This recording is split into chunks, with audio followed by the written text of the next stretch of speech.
Good day everyone. For today's video, we will discuss biodiversity and healthy society. At the end of the lesson, the learner should be able to define what is biodiversity is, explain the impact of biodiversity on human population growth, and apply how can we protect our environment by knowing the signs of contamination. So before we start to our discussion, let's have some brief introduction about biodiversity. What is biodiversity? The term biodiversity is first used in 1988 by Edward O. Wilson. He is considered as a father of biodiversity. Biodiversity is all the different kinds of life you will find in one area. The variety of animals, plants, fungi, and even microorganisms like bacteria that make up our natural world. Each of these species and organisms work together in an ecosystem like intricate web to maintain balance and support life. Biodiversity is the variability among living organisms from all sources, including terrestrial, marine, and other aquatic ecosystems, and the ecological complexes of which they form. Biodiversity forms the foundation of the vast array of ecosystem services that critically contribute to human well-being. In the third bullet, it indicates that biodiversity is important in human management as well as natural ecosystem. So meaning to say that ang biodiversity daw ay importante sa mga taong katulad natin sapagkat ito ay isa sa mga provider ng mga pangangailangan natin sa pang-araw-araw like oxygen, food, water, and fresh air. In the fourth bullet, it indicates that decision humans makes that influence biodiversity affect the well-being of themselves and others. So meaning to say that ang mga desisyon ng mga tao kadalasan is nakaka-apekto rin sa biodiversity. So, sa paanong way? So, for example, ang humans is nagdesisyon na magputol ng puno. So, in that, maaaring mag-cause ito ng negativity to our biodiversity. The different species of our plants and animals and the places they live is called biodiversity. Altogether, they gave us all our needs in our life, like food, clear drinking water, crisp air, medicine, and provide us home. Biodiversity is like a safety net. The great impact man has done for the very first time in human history is full understanding of when to start mending the affected net wherein our natural world will love and depend upon. There is still need to reverse the losses of nature, but we need to move swiftly to avoid any catastrophic change. The impact of biodiversity on human life. The human species is just one of Earth's 1.9 million living life forms. It has arisen by the same mechanism as other species. However, humans are also unlike any other species because of their nature as thinking, planning, and technological beings. As a species, it is essential that we understand the necessity of preserving the natural environment and its living species as a means of ensuring our own survival. As a species have a power to think, it is essential for us to know how to preserve our natural environment. Kasi unang-una dito tayo kumukuha ng mga pangangailangan natin sa pang-araw-araw. And also, ito ay isa sa mga dahilan kung bakit tayo nagsisurvive sa pang-araw-araw natin. Education and environmental awareness on a global level is essential. Government, industries, and the general public must come together with the long-range impact of human activity that destroy the very fabric of biological life on Earth. Next is human population growth. Unlike all other species, human population growth has risen at a very rapid rate over the past centuries. The human population has grown faster than the food supply, causing widespread famine treated to eliminate large portion of the population. Centuries, unlike the other species, mas malaki ang tinataas na population ng mga tao sa mundo. And because of that, naglilid ito sa matinding pangangailangang supply ang mga tao. Pagtaas ng population sa bansa ay siya rin namang pagtaas ng supply. Poverty and hunger in these areas have led to the resurgence of diseases that have been all but eradicated in the world's development nations. The human species is rapidly approaching a point where it will be unable to sustain continued growth. So dahil nga sa mabilis na paglaki ng human population, maaari itong magdulot ng malaking epekto sa mga tao. Isa na rito ang kahirapan o pagkagutom na maaari nilang maranasan. Our planet can produce only a limited amount of water and food. Thus, overpopulation causes environmental damage including deforestation, pollution, etc. Pollution and destruction in our investment. Technological and industrial process have led to production of chemicals and byproducts that are harmful to living things. Toxic chemicals have contributed to our global environment pollution. When they are released into the environment, these pollutants contaminate water, air, and soil and make survival of natural species difficult or impossible. Chemical manufacturing has significant impact on the environment, including air and water pollution, soil contamination, greenhouse gas emission, and the depletion of natural resources. The production and use of chemicals contribute to climate change and can harm human health, wildlife, and ecosystem. For our next topic is about destruction of habitat.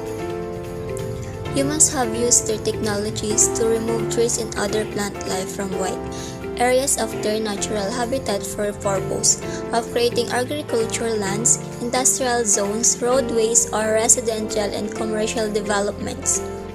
Humans' agriculture has produced a variety of negative effects due to the unintention to its impact on the natural environment.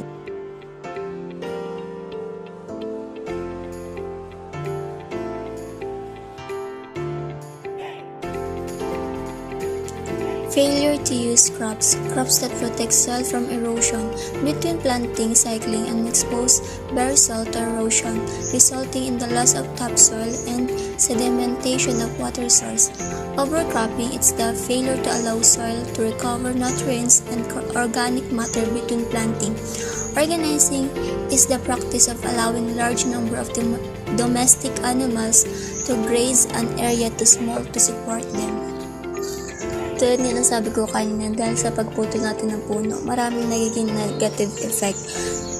Tulad ng mga nagkaroon siya ng negative about erosion, resulting in loss of topsoil and sedimental of water source. Then, dahil sa mga bagay-bagay na ganito, nahihirapang mag-recover ang nutrients ng ating mga organic about sa planting. Tapos, dahil sa large number of domestic animals, nahihirapan sila na kumuha ng mga nutrients para sa kanilang sarili. Parang yung mga pagkain nila nahihirapan silang kumuha, lalo na pag small yung pagkukunan nila. I mean, 'di ba? Pag malawak ang kanilang lupain na pagkukunan ng kanilang mga kain, hindi sila masusuportahan nila ang kanilang sarili. So, kapag maliit yung kanilang area na pagkukunan ng pagkain, may possibility ma-dead sila. Exploitation of animals and plants. Ano nga ba ang meaning ng exploitation? Exploitation means the raising and killing for the production. Pagtaas ng bilang ng pag-harvest at pagpatay tulad ng halaman at puno para sa ating for production. Human who have great desire to possess exotic animals and plants or their product have been enabled by modern transportation, communication, and economic technologies. Sa Base sa larawan na ating nakikita, ang mga puno na-harvest natin o napapatay natin dahil sa ating pangangailangan to produce a product.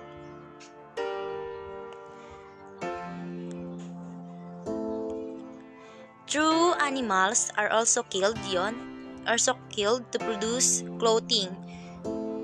Ano nga ba ang halimbawa nito? Halimbawa nito ay yung mga pusa. Yung balahibo ng pusa ay kinukuha to create a product tulad ng damit o jacket. Yung iba naman, yung tupa. Yung balahibo ng tupa ay ginagawa nating damit. Next naman, for entertainment. Yung ibang mga hayop, tulad ng eagle, yung eagle, ginagamit nila to entertainment to earn money or to be used as labor or tools. Halimbawa nito, yung sa ating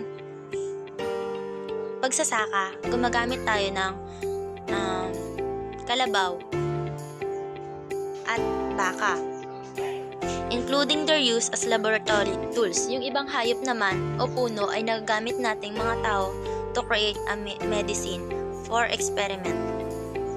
Each species loss has its ecosystem in a negative way.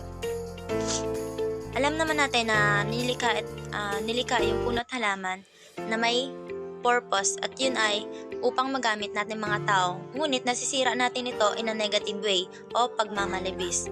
Each exploited species is to one degree or another in danger of extinction because of its exploitation. Dahil lang sa pang-aabuso o sa labis na paggamit, maraming halaman at hayop ang masasabi nating endangered na o malapit nang maubos. Halimbawa nito, ang Nara, na noon ay marami, Coran pitogo o Cycus corani, Dendrobium, Hoya, pakong buhaya na halaman ngayon at pitcher plant. Bihira natin ito makita. At mga hayop na endangered tulad ng tamaraw na kakaunti na lang bilang na nakikita natin dito sa Mindoro. Negros bleeding heart na makikita natin sa Negros at Panay at tarsier naman sa Bohol. Next is in an activity known as direct harvesting, humans have removed plants from the ecosystem for their economic values without regard for the effect of its removal on the natural ecosystem. Sa aktibidad ng mga tao, para kumita ng pera, hindi nila isinasaalang-alang ang magiging epekto ng direct harvesting ng plants doon sa ecosystem. Kaya, in worldwide, direct harvesting activities for exotic hardwoods in tropical rainforests has result in similar habitat destruction and loss of biodiversity. Halimbawa nito ang illegal logging. Sa labis na pagkuha ng puno sa ating kagubatan, pagdating ng tropical rain o bagyo, wala nang lakas ang ating bundok, kung kaya't nagdudulot ito ng landslide at baha. Kasabay nito ang pagkasira ng habitat ng mga living organism at loss of biodiversity. Next. Some researchers suspect that toxic chemicals, byproducts, heavy metals, pesticides, hormones, and pharmaceuticals and other contaminants are responsible for an increased frequency in the formation of illnesses, that of natural populations worldwide, buong mundo. Halimbawa nito ang nasa larawan. Makikita natin sa larawan na ang lupa at nung ilog ay puno ng basura na nagmumula sa ating mga bahay. Yung iba galing sa galing sa industry.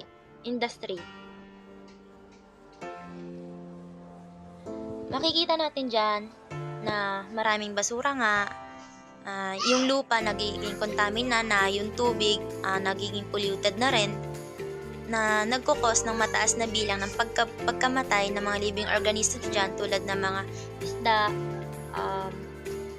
isda, pasag, ganun, tama ba? Tapos mga palaka na nagdudulot naman sa ating mga tao ng bad effect, negative effect. Kasi nga, nagkikreate din ito ng masamang amoy, air pollution na nalalanghap natin mga tao at ng mga hayop. At nagdudulot naman para tayo ay magkasakit. Kaya pinapakita lang dito na maging sa environment, sa hayop at sa tao, pare-pareho tayong naapektuhan. An example is the dramatic decline and deformation in frog population which have been observed in aquatic ecosystem around the world. Halimbawa na nga nito ang mataas na pagbaba ng bilang ng mga frog o palaka.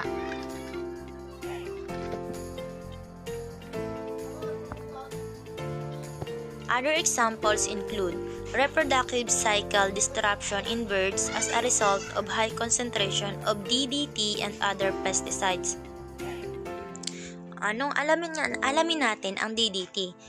DDT stands for dichlorodipenyl trichloroethane, used in agriculture.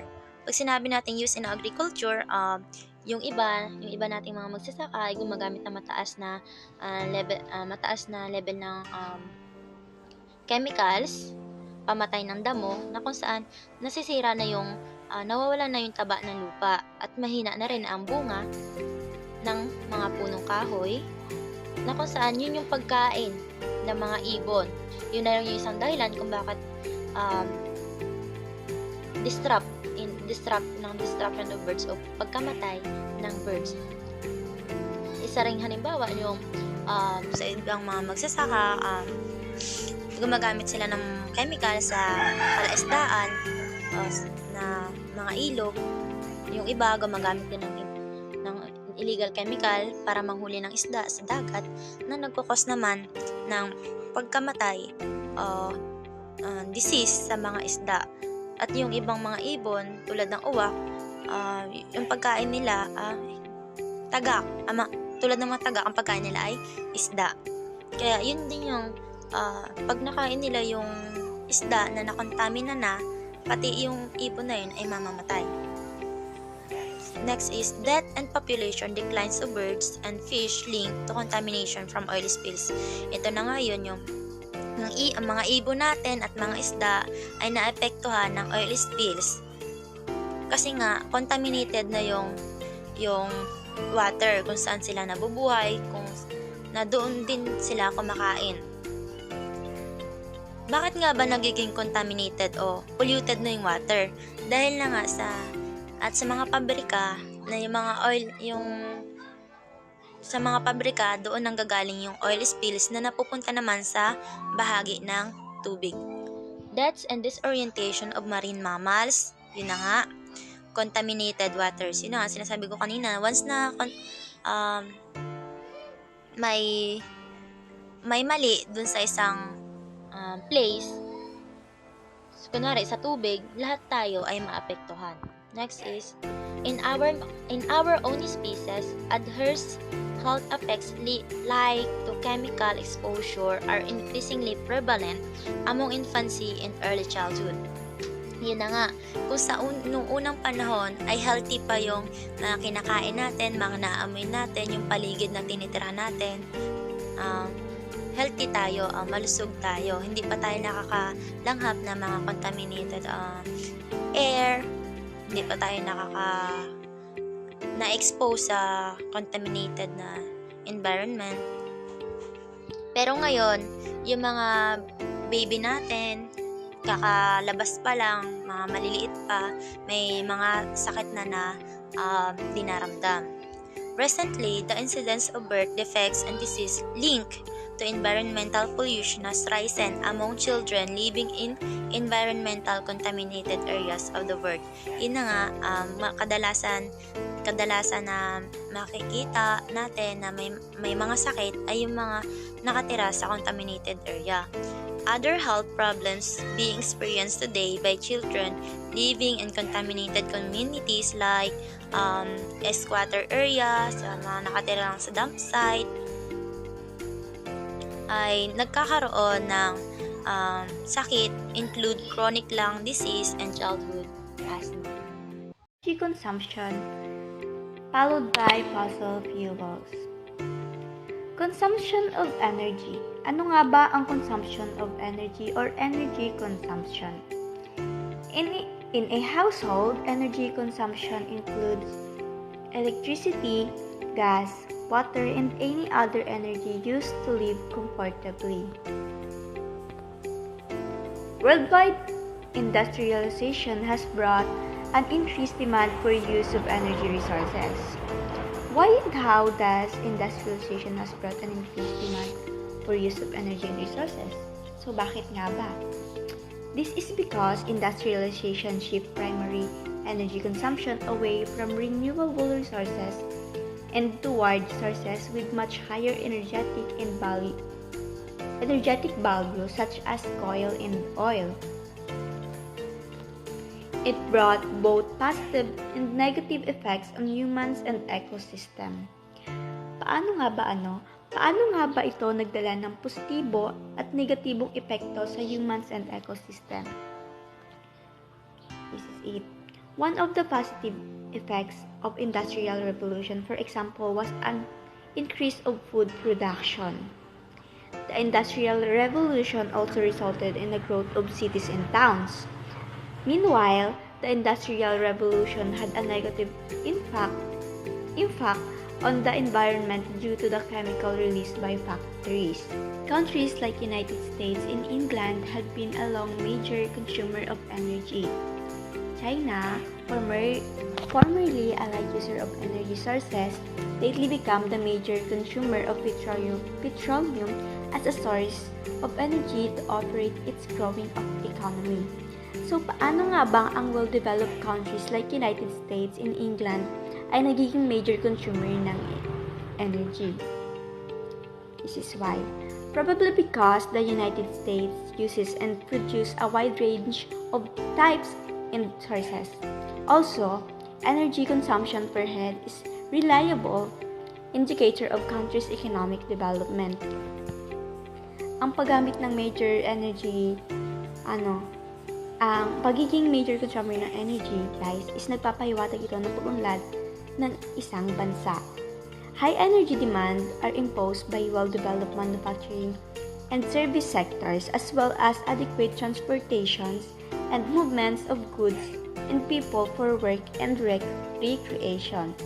Now, that's the reason why ang mga well-developed countries like United States and England is nagiging major consumer ng energy because nagpapahiwatig na iyon ng pag-unlad ng isang bansa.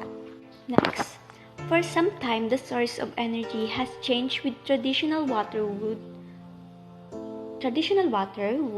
coal, and oil gradually being replaced with natural gas, wind, wave tidal nuclear, social geothermal, and fuel cell technologies. So, why has the way we use energy resources changed over time? So, bakit nga ba kailangan natin bakit nga ba napalitan ito ng mga natural gas, wind, wave, tidal, and etc.? This is because burning fossil fuels like coal, oil, gas results in carbon pollution, which causes climate change. So, if we want to stop climate change and avoid devastating extreme weather, sea level rising wiping out communities, global conflict, and instability, and so on, we have to stop burning fossil fuels. The development of these energy sources often uses valuable agricultural land for the construction, storage, and transport of energy they produce. Next, Our next topic is fossil fuels. Ano nga ba ang fossil fuels or fossil fuels? It is a hydrocarbon-containing material such as coal, oil, natural gas formed naturally in Earth's crust from the remains of dead animals or dead plants that is extracted and burned as fuels. Ang fossil fuels ay sinusunog upang makapag-provide ng init para sa direktang paggamit, para sa power engines, at para makapag-generate or makapag-produce sa atin ng kuryente.